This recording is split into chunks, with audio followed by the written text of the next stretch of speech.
Hello, everyone. It's great to be back after Election Day, and welcome back to another episode of Pocket Politics by Voting Smarter. We all hope you had a great Thanksgiving. We're able to be around your family without too much political interference. But now that Thanksgiving is over, it's time to get right back in full swing.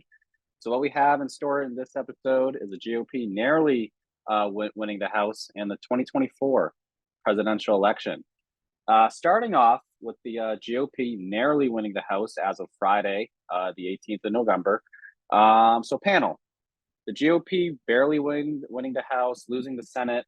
What do you think this means for the future of the Republican Party, the future of the country, and what do you think we're going to see next happen in the next couple months?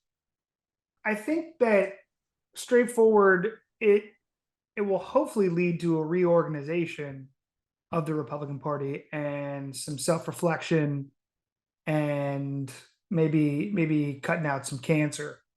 As far as policy goes, the Republicans have already announced they're launching a bunch of investigations into Hunter, investigations into the border, investigation into the big guy working with Hunter, things like that. And we've already seen Nancy Pelosi resign from leadership. She's going to stay in the House, but she's not going to be the leader anymore. I have to just jump in real quick. I find it interesting to come back from the midterms and say, oh, the Democrats had a surprise win. When we're talking about the House and just politics and the parties in general, I think New York State's interesting because Zeldin was more competitive in that race than he should have been. And he brought Republicans, he brought them up the ticket and into the House. I don't know much about those candidates, but symbolically, I think that's something to pay attention to.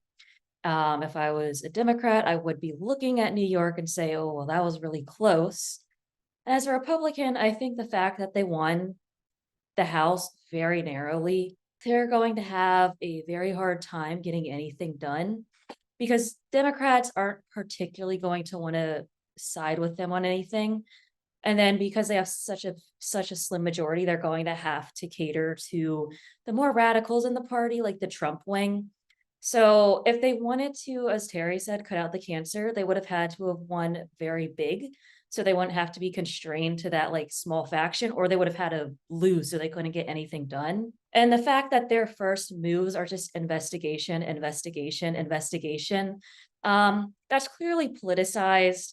And that is not why they got voted into office. So if I were a voter and I saw that, I'd be like, well, these people are still estranged from me and they're doing things for their own political factional motives that aren't actually bettering the economy or anything they said they were running on. So it's just inconsistency. They seem alienated and like they're desperately clinging for something to define themselves because they don't actually have it. So they're just playing the antagonist and um, they're on the defense and they look like they have tons of shortcomings. I think that when people talk about this red wave, well, everyone knew that the Republicans would get a majority in either the House or Senate. Like normally throughout history, whenever the midterms are always the report card for the president. So if the president does something really bad or is not approved on by the people, it reflects on the midterms. So I think it did not in the way that people expected in a large Senate majority, but it did in the House. A lot of districts that thought were going to go blue, like the county of Lansing that has major universities that went red. Now we're looking at it as it is on a more populous scale, a much larger scale of people in their own communities deciding to vote red, but still on a more state level deciding, you know what, we're just going to stay divided on and stay towards what our state trend has been. But I think that in terms of the whole investigations are politicizing, I think that's not really what people want, but I think it's also what a small majority, small faction of people want, those investigations to occur. I think that's the reason why a lot of very radical Republicans got elected into office or reelected was the promising of checking back against certain Democrat individuals. So I think that us saying that these investigations are kind of counterintuitive. Well, maybe that's what the radicals want, and that's what the Republicans need to get the majority. So I think it's kind of what Sarah was talking about, catering to a few individuals to maintain your majority. think that's what it looks like. They're Sarah really said- inhibited, they're really limited by their base. Like if you like listen to commentary or you read stuff, oh, the base, the base, the base, the base. And it's like, well, if they're only 30% at the most of who's voting for you, 30% does not win a general election. But to your point, Audit, I find it interesting that you're talking, unless it'll win like a primary if it's a plurality, but on the national stage, 30%, to cater to that 30% is going to alienate potential the middle 50% of voters that you actually need. Because So- when people are campaigning, they're looking to get the people they can swing. And if you're sitting there and you're primarily going to investigate, if you're a independent, you're like, well, and you're not particularly into politics either. That isn't what you want. And then also just to your point, Audit, about the House and people are voting more for the people they want. The House was intended to be the most I guess, engaged with the populace because our senators originally weren't directly elected. So I don't know if that means anything. I just thought that was interesting to little add. I want to push back a little bit here on a couple of these ideas. I don't think that it's the Republicans in the House that are going to cut out the cancer. I think it's the Republicans in the Senate. They're going to work with Democrats to kneecap Trump. They don't want Trump at the top of the ticket because in 24, I will agree with you, Sarah, that Republicans for the last 2 decades have done a very bad job of having an affirmative defense of what they believe in, right? They haven't been presenting solutions. Yeah, they they've bring been- up problems, but at some point you have to say like, well, this is what's wrong. I propose this instead. And I think that's we could argue about why that is. You know, I think many on the left would argue because they don't have good solutions. I think it has to do with, you know, a lot with Mitch McConnell and how he likes his job as leader, but not necessarily majority leader. It also has to do with academia and the media being skewed left. And it's hard to make these arguments in the thought centers of America and have open debates about what's the proper role of Social Security if you're just going to get demagogued in 30 seconds on CNN for it or shouted off campus for trying to have that conversation. I don't cut them any slack though. You know, leadership is about galvanizing people around ideas. And the Republicans have done a terrible job of that. I think that there are conservative or market-based solutions that could solve or help solve a lot of our problems. I do think also if the House did want to turn on the more extreme wing, whether it's the Freedom Caucus or if there's some sort of secret MAGA caucus, because I don't know if there's a public MAGA caucus, I think Democrats would gladly help them in the House. Now, I could be wrong because it's Democrats who put in all this outside money to get Herschel Walker and Mehmet Oz on the ballot. And so they were playing Russian roulette with the country and they got lucky. So I do think that this is a turning point for the Republican Party. I think that the smart money knows that pure MAGA, led by Donald Trump, has been rejected by the majority of the country at the national level. You may have MAGA candidates, but even MGT barely won, or MT, whatever, Green. MTG, yeah. Yeah, MTG, Marjorie Taylor Greene, it just got announced. She squeaked by. And so, what happened to Boebert? I think Boebert lost. Oh, Yeah, barely winning. she Barely barely won. won. Barely. Both of them should have easily won their 100%. districts. But the 100%. thing is, like to your point, Terry, people, I guess in the broader scale, the Democrats frame this election as, oh, democracy is on the ballot, et cetera, et cetera.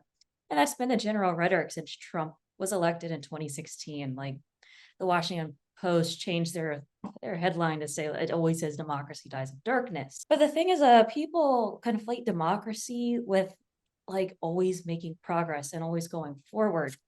But if you're looking at the system, no one stormed anywhere after the midterms. Carrie Lake's coming out as like kind of an election denier. That's the only one that I really know. A bunch of them have conceded. I don't know of any craziness happening in Georgia with the runoff. The people simply cast their ballots and there was a referendum. typically midterms are a referendum on the party in power. It kind of was, but arguably it was more so a referendum on Donald Trump and Trumpism, and they lost. Well, it could also be So abortion. it's still, oh, it's know? that too. And to be honest, that is the way it's working in a lot of the states shows that the systems are working. Like in Georgia, they tried to put in a 6-week ban. Court threw it out because they said it was it violated the Georgia's constitution's privacy rights. Now they want to challenge it again. And that's exactly how our system was designed to work. It's not supposed to be smooth and easy. It's supposed to be you're supposed to be interactive and durable, and the people can make their voice heard and their opinions materialize in the system and push back against How it. how many young people just bristled at what Sarah just said? Like, if you're listening right now and you're under the age of 40, you're like, oh, that doesn't feel good. Like, this is sausage getting made, right? Not Democracy vegan is sausage being either. made. It takes work. It's hard. It's not easy. Gross and it's messy. I was writing a post. I still haven't posted it to LinkedIn about sort of what Voting Smarter is all about. Trying to get people to donate or buy some of our NFTs that are live right now. Shameless plug. Go to votingsmart.org/civies, buy an NFT. And so they're Christmas gifts. So, or Hanukkah gifts or Kwanzaa gifts or just Turkey Day, post-Turkey Day gifts. Black Friday. Black Friday gifts, you know? And I was trying to come up with this analogy for what we do, right? I tried to think of, we're going to make politics as transparent and easy to understand as, and I had no other institute. It's not medicine. We don't understand medicine. Doctors don't know anything, right? It's not academia. You don't even know what's on the midterm. You know what I'm saying? No, Like, no, it's not academia. it's Midterm. not psychology. It's not your car and how it works. There's nothing I could think of that was easy to understand. I don't know what show to watch on Netflix. And so, especially when you're sharing someone's account and they have different preferences, the algorithm gets it wrong. It was really hard. And so the only analogy I could come up with, and so I'm texting my buddy who's like this, he actually works at Netflix. He's this hotshot entertainment guy, used to be at Disney. And I'm like, dude, I need an analogy. Come on, help me out here. And and the thing I came up with is, the only thing that has clarity are things in nature, like a fresh mountain spring or the lagoons of Tahiti, right? And so I was like, yeah, we're gonna turn the Potomac swamp into the clarity of the lagoons of Valley High. And he's like, this is for LinkedIn, right? Like, this is a little too poetic, son. But that's what it is, so murky and so swampy. I think we have no idea what's really going to happen, because the truth is the interests of us don't really matter to those people. And it's going to it's going to be the people who are their funders and the lobbyists determining what happened. And if they're souring on a Trump regime in 24, then it's souring there. So answer me this. Does Joe Biden get impeached? Yeah, no, I would say no. I mean, I wouldn't be surprised if there's a few Republicans in that House trying to do, who would push that. But I think Kevin McCarthy is going to shoot that down real quick. Well, it's the Senate, right? But question: it has to start. It has to start in the House, though. Yeah, but if $5 million went to the big guy, is he getting impeached? No, I don't think it. Nobody has an incentive to, because if Trump didn't get impeached and like the impeachment trials were like right after, and the Senate was like, I don't really feel like doing this, and I think it was tied. At that point, it was a Republican majority, but I don't know if it was a slim majority at that point, or maybe it was tied. Like, it depends on which one. It depends on which one. They were different. Yeah. Impeachments are extraordinarily difficult. Like, I don't think so anymore. I'm pretty sure, like, during the Nixon, the Watergate scandal, it was a more bipartisan legislator, and they didn't even impeach. Like they have no incentive Well, I to I don't mean, think they didn't get the Ford chance pardoned, to. he resigned and Ford pardoned him yeah, before so anything that's could have actually happened. Right. But I mean, like, if we're concerned about election integrity and the stability of our democracy, if that is a rhetoric now, impeachments are very messy and destabilizing and demoralizing. So I don't know, especially if no one has a super majority or whatever in either chamber Right. of Congress. Yeah, What's right. the incentive to have Right. an impeachment over something that wasn't No. like outwardly terrible? Right. And I think if they were Oh, to go do ahead, that, I think Andrew. the GOP would just be shooting themselves more in the foot than they already are. Because again, like we explained, I know Sarah, like you explained earlier, these investigations that they're doing and impeachment, again, they're going there for petty arguments and not what the voters sent them there to do. I mean, Republicans, as I know Sarah and Terry mentioned, already have this, I guess, stereotype, if you will, of always talking about problems. Even Dan Crenshaw said it not that long ago. We always have these problems. We always say what's wrong with the country, but we never offer any solutions. And that's in pushing towards an impeachment, jumping right into these investigations of Hunter Biden, the Department of Justice, the Afghanistan, withdraw that a Republican president wants to do anyways, is just going to add to that stereotype, add to that consensus that Republicans are just there to talk about what's so bad about the other side and get to office and just totally do something else, Or not even get to office. If they had run or not decent even get to candidates, this office. should Yeah, have been a red wave. Um, yeah. there's Yeah, reasons that they got bad candidates, but if they had more party control, in theory, that might not have happened. they're trying to play two games. But also, I think that the House is easier though to win theoretically in this sort of situation where the president is of another party and is not having a high approval rate. The House is where it's type of sort of easier because you're winning a district, a smaller concentration of people.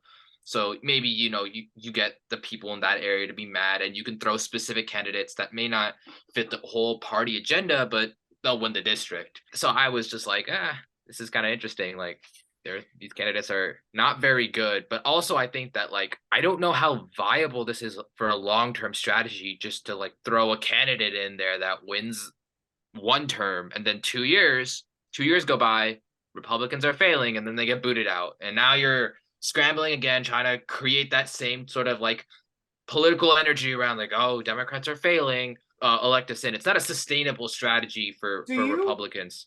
do you guys see a difference between Boebert and Taylor Green and Talib and AOC? Like, do you see them on a similar, like, firebrands of the extremes of the two parties with the same sort of political power?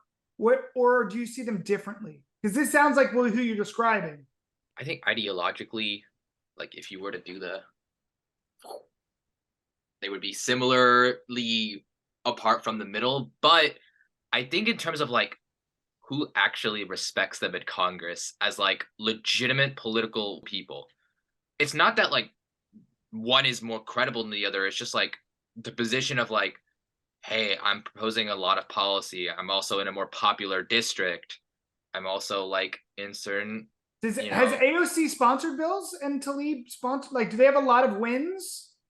they don't AOC have does to. stuff, but not anything major. You know what I mean? Like, I don't know. I think you just read a lot of Washington Post and New York Times. No, she's just more popular with the right demographic that keeps her in office and makes her more like likely that other Democrats would prefer would go to her instead of like a Republicans going to Boebert because like Audit, like would the you agree? Like AOC can kind of be like a Stacey Abrams, except AOC yeah. actually wins, right? Because I mean, I would say I like agree. That's no, that's what No, I'm no, saying. I think AOC is definitely a far hype. more radical, and Abrams is more like principles and No, it's more but the grounded. concept I'm looking at, there are definitely two people that are, I mean, as you would call hype men, right?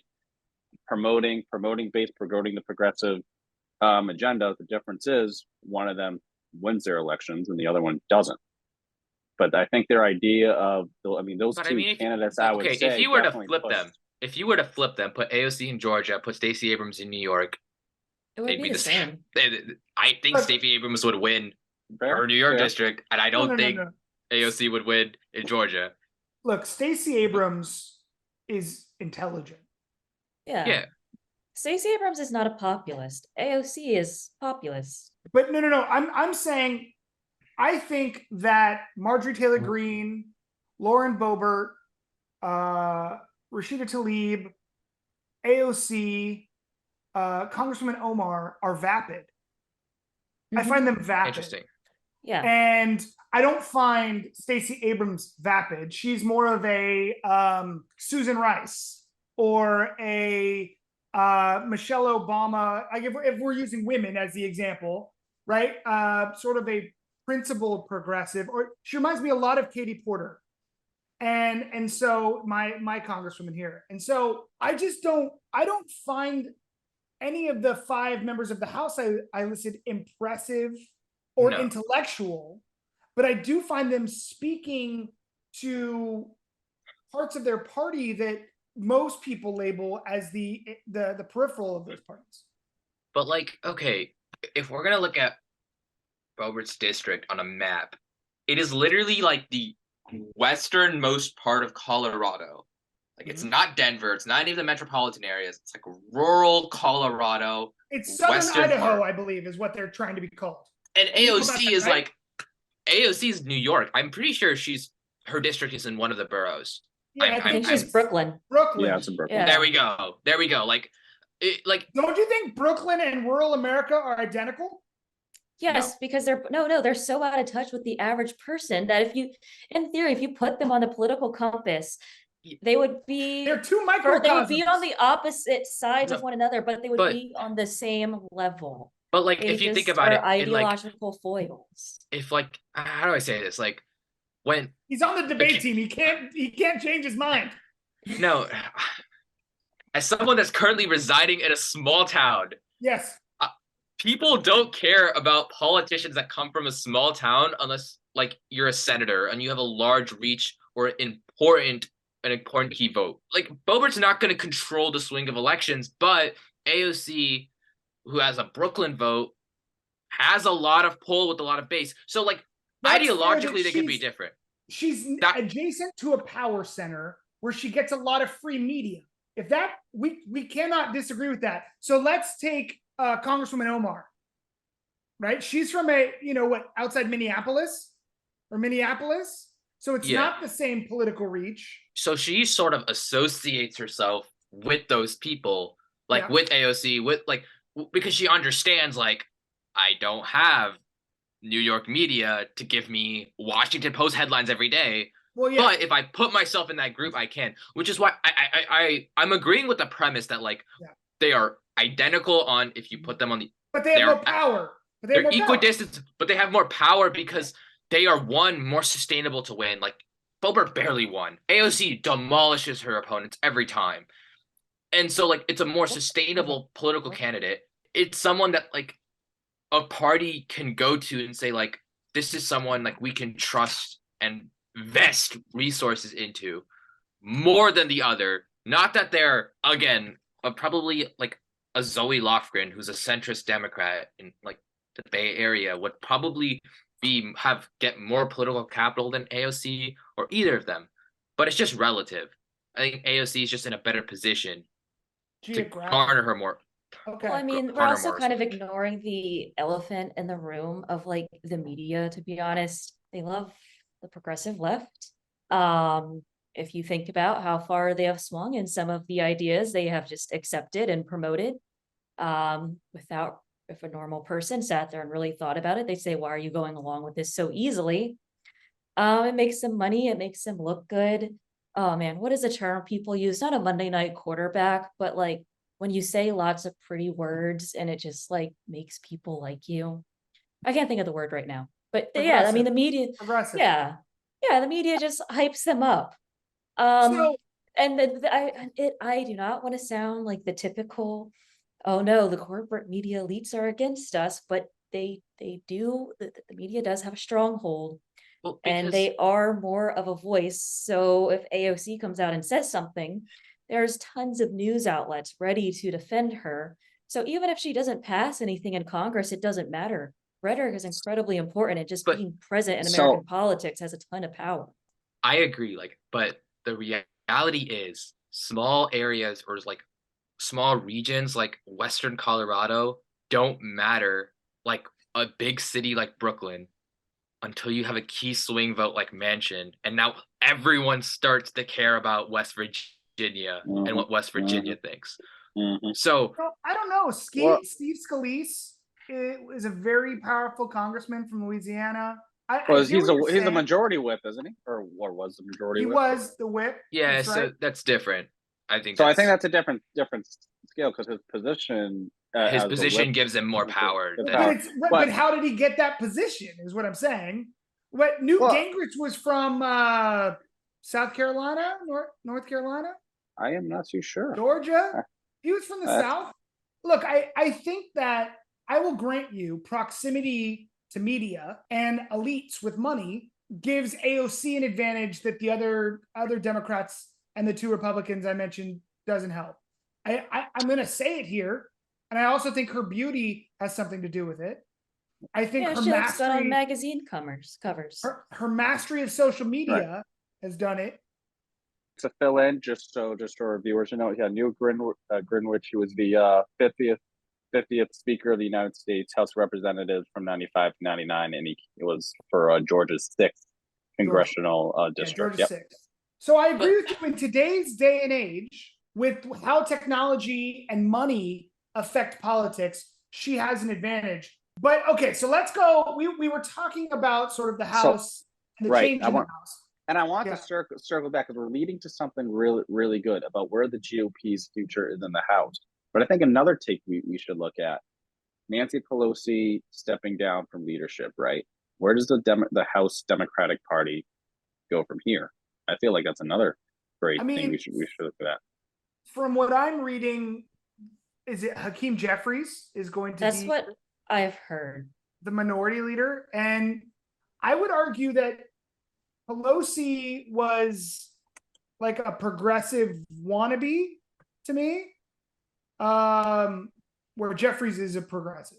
I don't know. I'm really surprised he survived the scandals that he's had and is in leadership. Should I be surprised though? I guess not. What scandals are you talking about? I haven't heard about this in the media. These were a few years ago. I think it was stuff with his staff. Like I don't want to get it wrong, but I remember there being, I think it was either hostile work environment or love affair sort of stuff. But again, I just have a vague memory of thinking, oh, that guy's done 10 years ago, and now he's going to be minority leader. And I could be thinking of somebody else. I know that what McCarthy said, they want to remove a couple Democratic members from committees, right?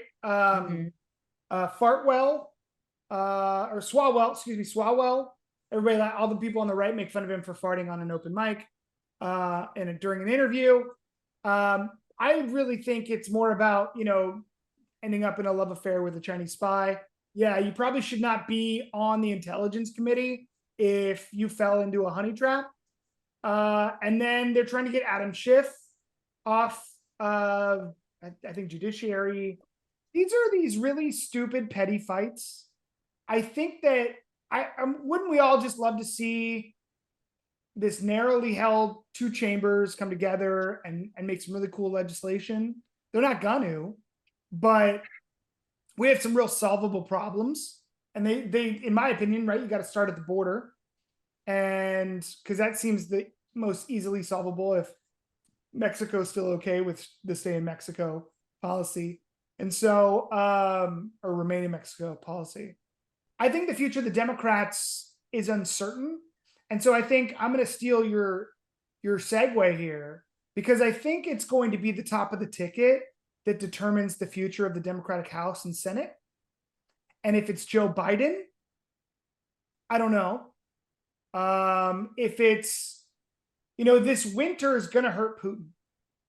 And if Putin loses while Biden's president, Biden's going to take credit for that, as any president would. if inflation starts to abate, he's going to say, hey, look. I have a hard time believing we're gonna have the soft landing they keep talking about, though. Well, why would you believe anything the Fed says anymore? I think what they're going to do is inject bleach into the economy, and so to stop the contagion from FTX, and so there's a lot of jokes there. If you guys watch the news, you're laughing your ass off. And so I think I think the ticket's going to determine what's going to happen. So let's jump into that conversation since we're talking Dems right now. Who is going to be the Democrat nominee in 2024? What's your best guess? I think it has to be Biden for stability. It's very abnormal for a sitting elected president to like not, especially if they announce they're going to run again, to just not be given the nomination. Do you think they're going to change that term sitting president to laying down president? Now that if Biden wins re-election, like, do you think that's? I mean, maybe it's Biden. He is a very old man. They thought about changing it during Clinton administration as well. Like most politicians. Well, I mean, the thing is, it's interesting. Nancy Pelosi stepped down, and she's the first of that generation to like actually step down. Biden announced he's still running. Schumer still. Oh, that's true. I think, but like, I think Pelosi is the most major of the ones to do it that did. And I mean, the fact is, Biden is like 80 now. And there is something to be said about like having an old and seasoned executive. But the framers also wrote that they really wanted somebody that was young and energized. Biden doesn't have that. His like malaise and lackluster is good for stability that people need now. Depending on what it's like in 24, I don't know. But people liked his stability. Stability's only good when things are great. Like, but here's what I think they'll do. I think they'll run candidates. The Democrat Party will run candidates in the primary along with Joe Biden and just kind of like live with the results. Like if there's no overwhelmingly supportive candidate in the primary, their super delegates will just go ahead and make sure that Biden's the nominee. Agreed. But if you're the party and you're putting up candidates against your president who objectively had a winning midterm and won the popular and the electoral vote of 2020 in record votes ever, record turnout, like that looks really weak and insecure in your party, and you look like you don't know what you're doing and you don't know where you want to go. Candidates are always gonna run. I mean, two Republicans ran against Trump in 2020. Well, did anyone run against Obama in 2012? They didn't go anywhere. But that was because the candidates were good, and so like they fizzled out. But what I'm saying is, like, if the Democrat Party were to put 3 or 4 candidates, and let's say 1 or 2 fizzles out, and you've got 2 that look really, really good, not only are they good against their party, but they look good nationally, and they could potentially be president. Do you take a chance? Do you take a chance with someone like on the other side of the ticket who has potentially more name recognition, stronger with their base? Well, who potentially has better reach. Top of the Republican 2024 ticket. So timeout. Audit thinks it's a toss-up between whoever wins the primary. But you don't know who's going to do that. I don't, because I don't think the popular Democrats, they don't have Stacey any Abrams, national Beto poll. O'Rourke ticket. No. That's a joke. If you can't win your party loyalists to do it. If you can't win your own state, you cannot run. If you don't have the ability Donald Trump to cater, couldn't win New York, but he could win Florida. So Audit doesn't know. Andrew, what do you think? Well, for the Democrats, I mean, I'd say it's probably going to end up being Biden-Harris once again. I mean, I think I'm in agreement with Sarah. I think the Democratic Party is probably smart enough, and the Democratic voters are. Well, maybe they're not. Maybe they're not that smart, but sorry. I think the delegates and the Democratic Party as a whole is smart enough, I think, to know politics, to throw on somebody else, especially if Biden's determined to run, would be, I think, again, shooting themselves in the foot. Because remember, even though all these things are bad or going on, inflation, of course, the war in Ukraine and Russia. I think gas prices are even going back up, believe it or not. I mean, it is winter time, so that plays a role. However, with all these things going on, how has Biden been acting? He's been acting, of course, still enthusiastic about it. Things are kind of fine. We got it handled. Calm, Um, cool, and collected. He looks like calm, he knows cool. what he's doing. He's calm, He cool. thinks He's things are calm, cool. good. He thinks things are good, right? So he's motivated to then throw, I think, a candidate who says, Biden, you're wrong, things are terrible, Yeah. is while yes, as a country as a whole, yeah, that would be better. Maybe get a president who knows what they're doing. In terms of politics for the Democratic Party, I think that would just be terrible and All right. absolutely destroy them politically. I think you're both geniuses for what you said, but let me throw some curveballs in there. And let me say one thing first is, for a long time, I've thought the Biden administration has been gaslighting us as much as the Trump administration gaslit us from the press secretary and the president's mouth. But light bulb just went off. Maybe they really do think it's good. I don't know. No, I don't. So They that's just know. that's just my brain. And I mean, clearly Trump believed his lies. So is it gaslighting if you believe the lie? So he did think it was the biggest inauguration, and so because people watched it on TV. Anyway, let me throw some scenarios at you. Okay, I do think you guys are pretty smart, and it would look really dumb for the Democrats to say, yeah, you know what you should do is you should vote for a Democrat because the last 4 years have sucked. I agree. That's hard to do. So I could very well see Joe Biden stepping down or not running. And so I think that would be the mature move to make for the sake of his party. But it would I have been the highly mature doubt it move 2 happening. years ago, in my opinion. And it would have been the mature move for Donald Trump this election and 2 years ago. I don't know if either men are capable of the mature move, but I agree with you. And I see what you did there.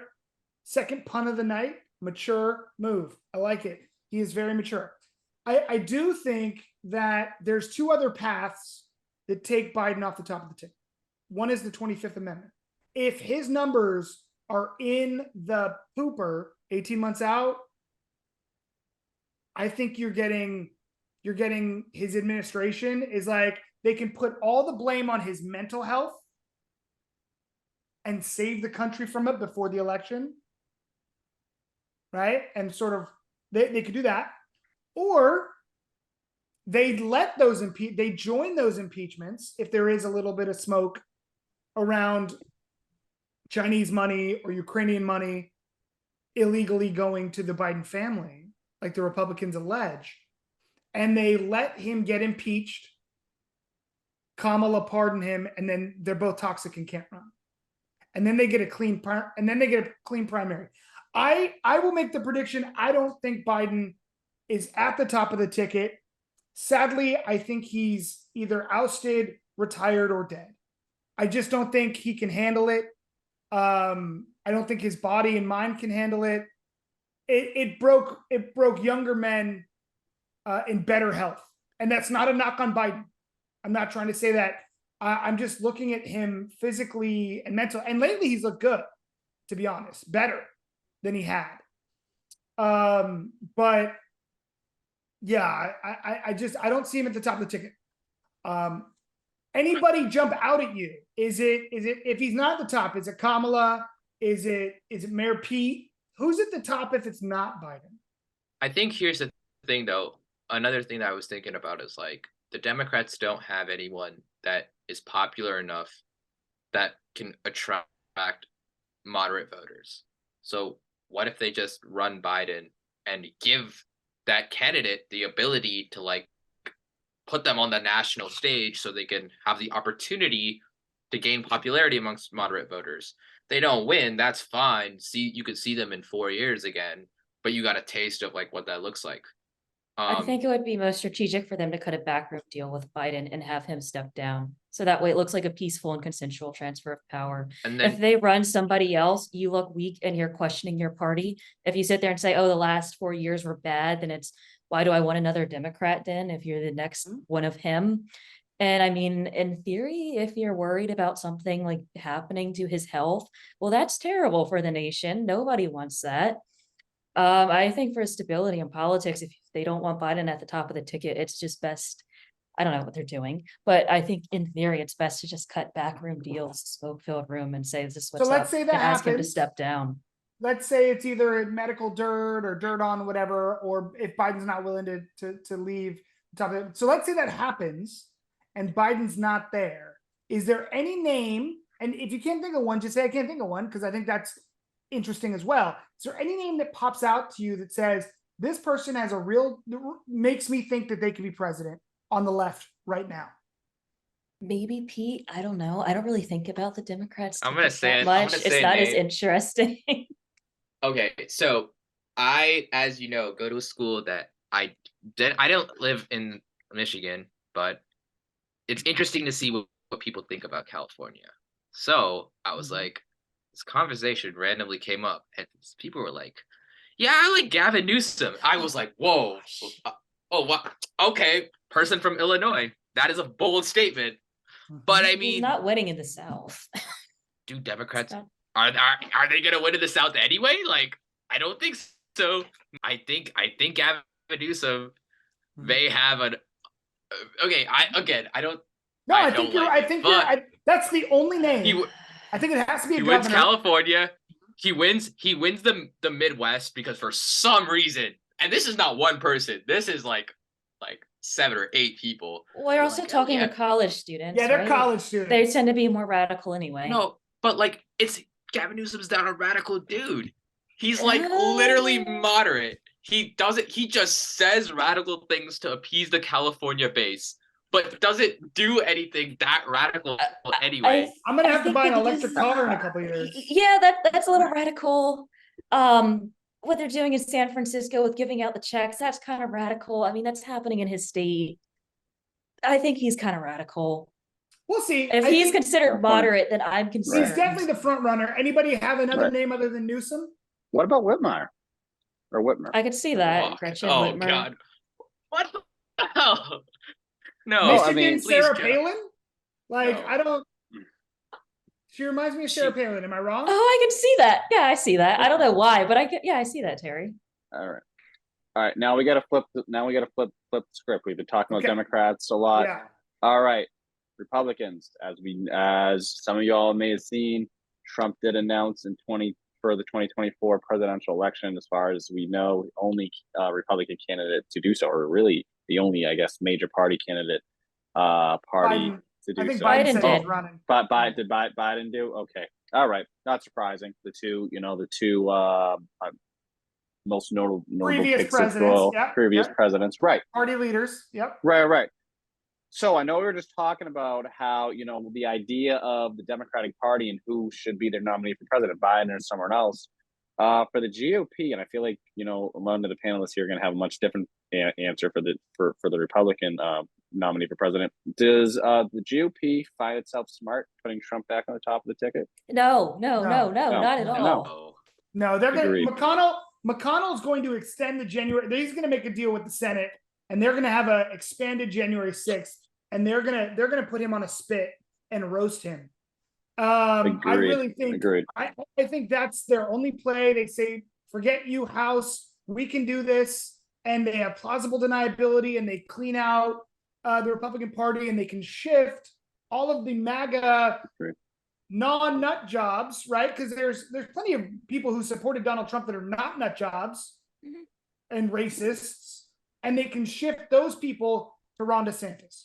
Ron Right. DeSantis takes up the MAGA mantle without having to kill the man himself, because that's what it's going to have to be, right? So, and that's going to turn off MAGA voters. So if McConnell can get behind DeSantis, the Senate kneecaps Trump, and DeSantis is the nominee. That's my prediction. Yeah, no, they So- have to rally behind DeSantis, and they need to make they need to tell I don't know if Youngkin thinks he's running or if he said it because Trump came after him, and I'm like, I don't know if people outside of like the DMV know who Glenn Youngkin even is. So I'm like, why do you feel threatened by this man? Larry Hogan from Maryland, he recently like tweeted or something. He's like, or maybe he wrote it, maybe it was covered in the National Review. I don't remember, but he was like, yeah, you know, he's like, I'm a successful Republican governor in a deep blue state. I'm like, Larry, I liked you. You were you're a very good governor. You're not winning the evangelicals. You are not winning people in Florida. If it is between you and DeSantis and Trump, you will split the vote between DeSantis and you, and Trump will win the primaries with a plurality like he did before. They need to keep a very narrow field and run MAGA adjacent. Somebody young and who is also a lawyer, has a law degree, and can play the political game better than Trump can. Right.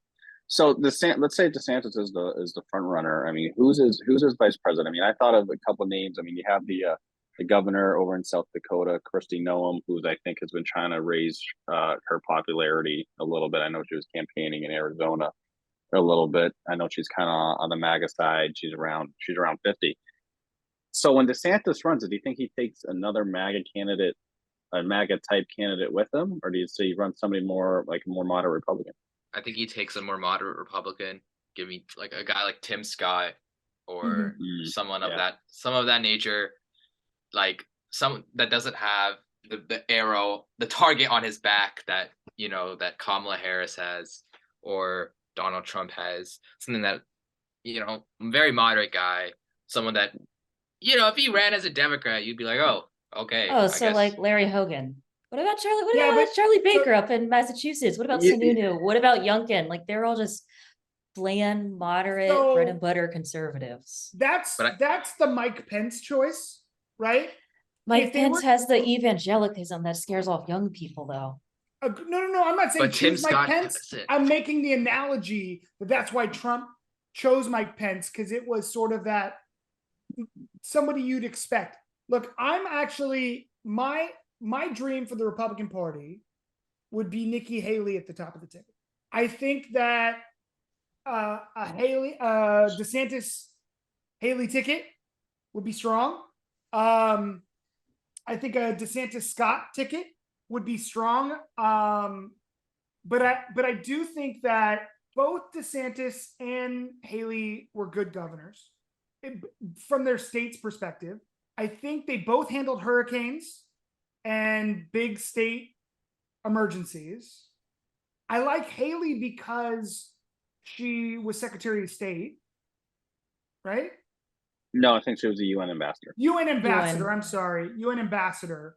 That's not as good as being Secretary of State, but it's still on the international stage and gave her a lot of experience.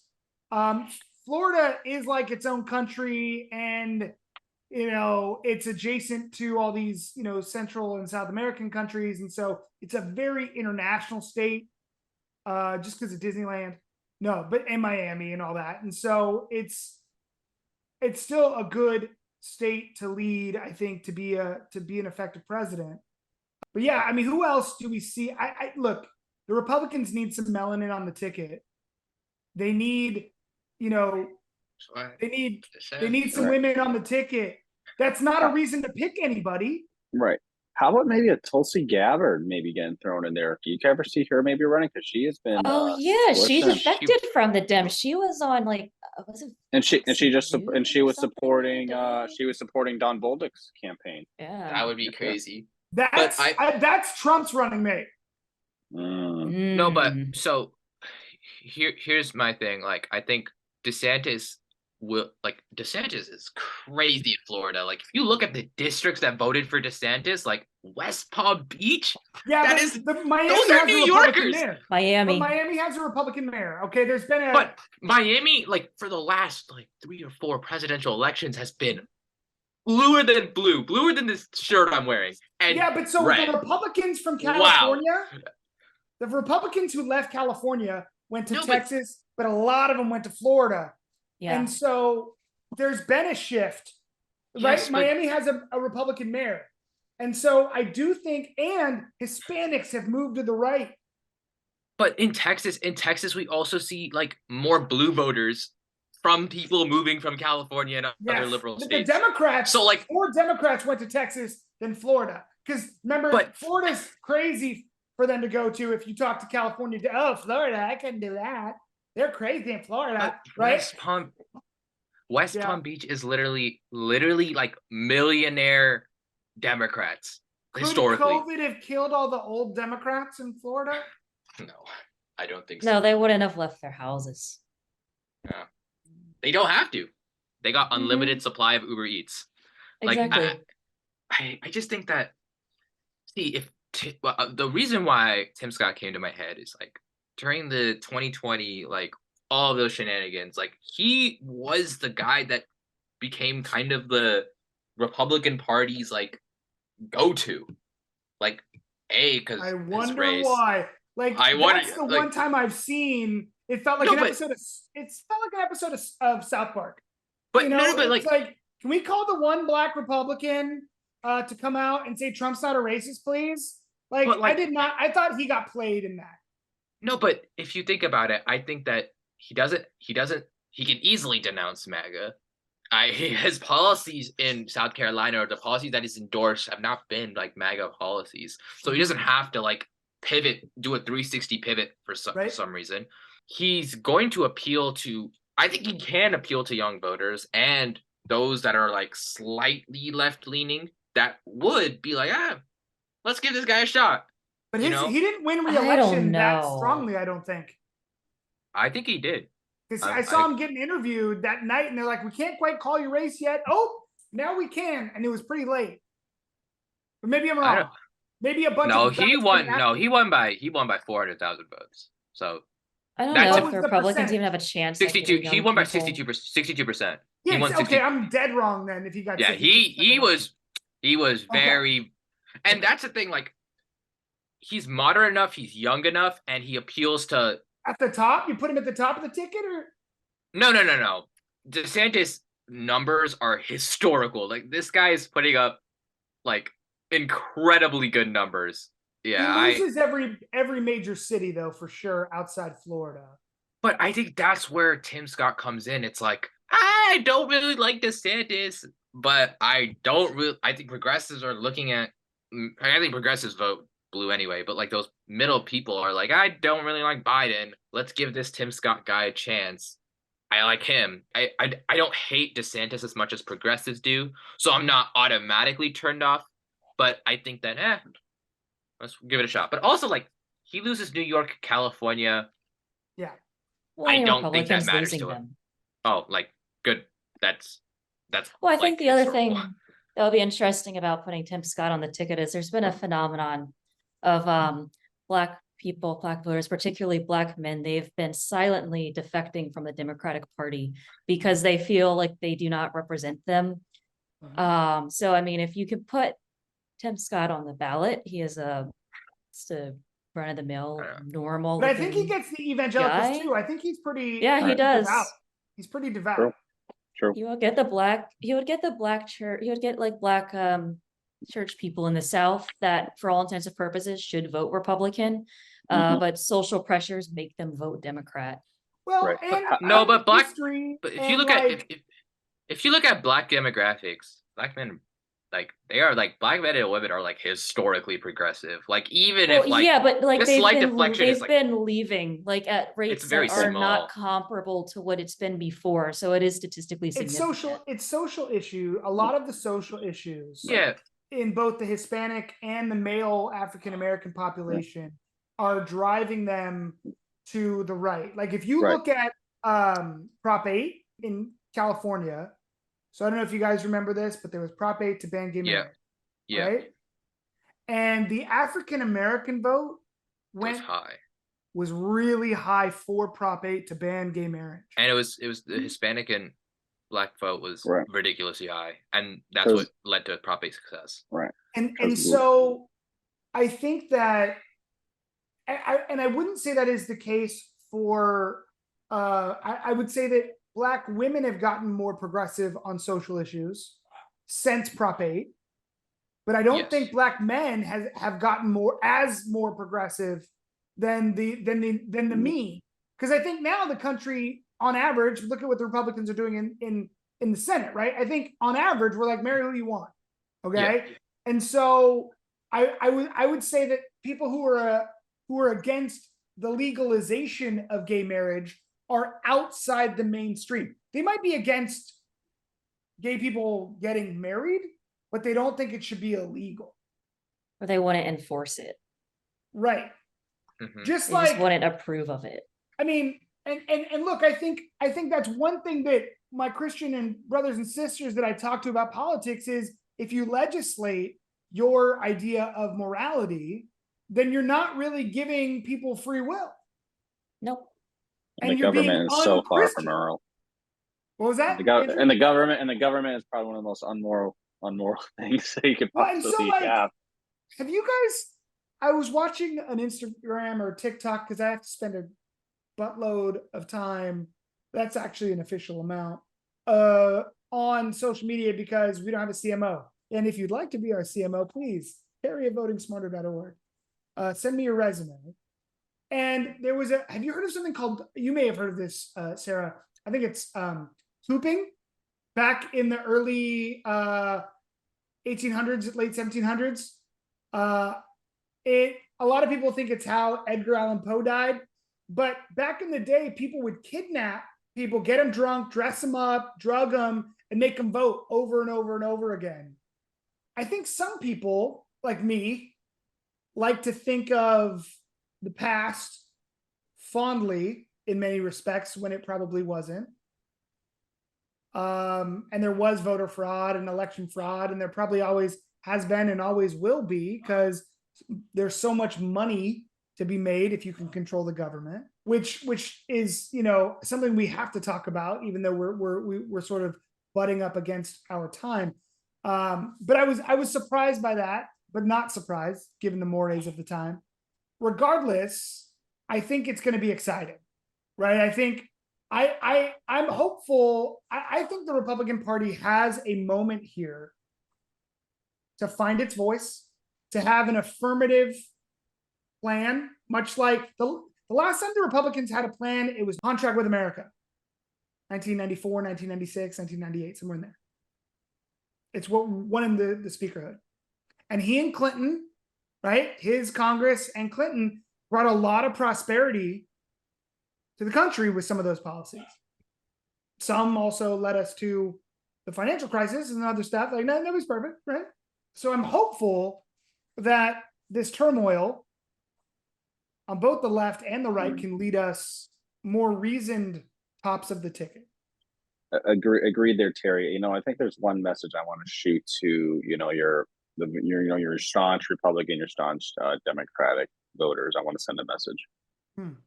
Bases cannot win elections. Okay, your bases will win your primaries, but they will not win your general elections.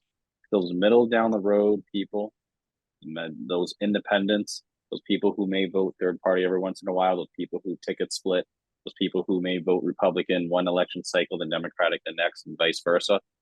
Those are the people you need to convince to win elections.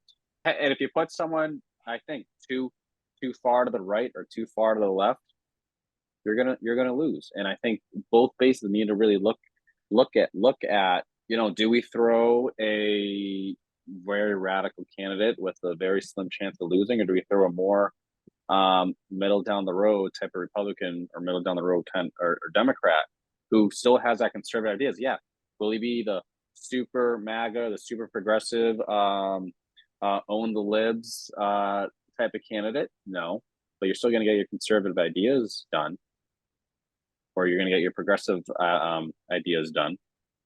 So something, when you're going into your voting booth come primary time, think about that. Well, let me add one piece of that. Those of you who aren't a member of a base, get your ass out in the primary. Get your ass out and get better people on these damn tickets, so we don't have to worry about this. And what I will say to you, if you are in a base, look yourself in the mirror and think about it.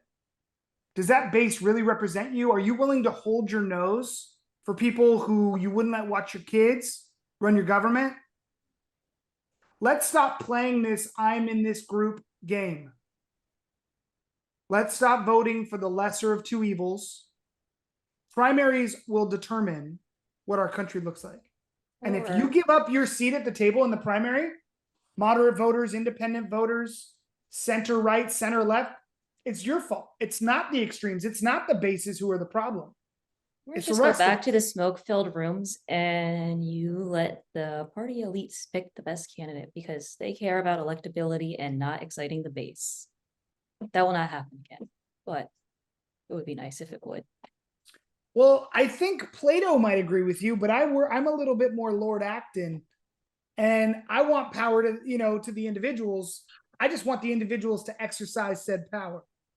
I think it either has to be everyone has a chance to vote in the primary, so they're all completely open, or we're going back to the smoke-filled rooms. What we have now just gets the craziest of the parties.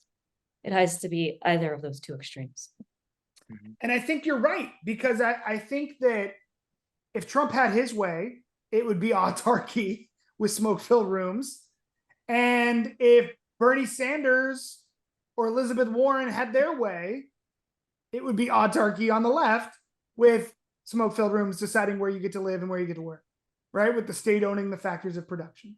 That's why it's so important over the next couple of years that we make being informed easier. We make reaching your leaders easier. We make getting information easier. So if you've been with us this whole hour, first I want to thank you. Right? You're probably listening to this right after Thanksgiving. And I'm thankful for you giving us that time. And no offense, but I'm even more thankful for Aadit and for Sarah and for Andrew volunteering their time, sharing their expertise, putting their effort into voting smarter and helping people understand where politics or politicians and companies stand on various issues. We've got a couple years before the next big election, and we are in super build mode. And hopefully you have some gratitude for that too. You can join our communities. You can follow our socials. You can donate money. You could join our team. We're currently hiring for spring interns and looking for even some higher level non-intern positions. And we did this crazy thing and we launched an NFT. If you like pictures of George Washington in sunglasses, go buy a couple. You can give them away as Christmas gifts, just as long as you have that person's email. I'm optimistic,